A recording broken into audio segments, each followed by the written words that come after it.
শিক্ষামন্ত্রী এই ধরনের কথা বলতে পারেন না, তাহলে তো আমরাও বলতে পারি শিক্ষামন্ত্রী যে সুবিধা ভোগ করেন, যে মাইনে পান, সেটা আমরাই দিই জনগণ। এইভাবে বিষয়টাকে দেখা উচিত না।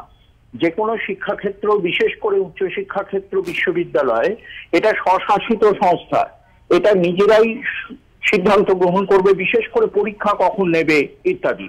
সেক্ষেত্রে যদি পরীক্ষা পিছিয়ে দেওয়ার সিদ্ধান্ত নিয়ে থাকেন, এবং আমি যেটুকু জানি প্রায় প্রত্যেক বিশ্ববিদ্যালয় তাই নিয়েছিল প্রথম দিকে, তারপরে সরকারি হুকুমদারির পর তারা আবার ফিরিয়ে নিয়ে ওই দিনেই, বন্ধের দিনেই, অর্থাৎ ঘোষিত বন্ধের দিনে তারা পরীক্ষা নেয়।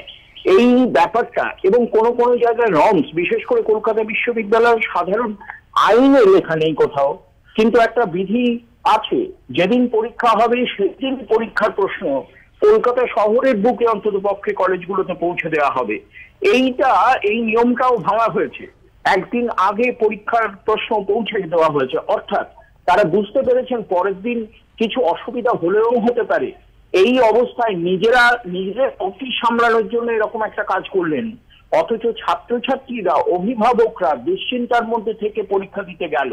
এই গোটা ব্যাপারটা পশ্চিমবঙ্গ সরকার এবং বিশ্ববিদ্যালয়গুলোর যারা প্রধান, তাদের যে মেরুদণ্ডহীনতা, তাদের সিদ্ধান্তহীনতা, দ্বিচারিতা, এগুলোর ফলে চেপে বসলো প্রকৃতপক্ষে আমাদের নতুন জেনারেশনের যে ছেলেমেয়েরা পরীক্ষা দিতে গেছে তাদের উপরে।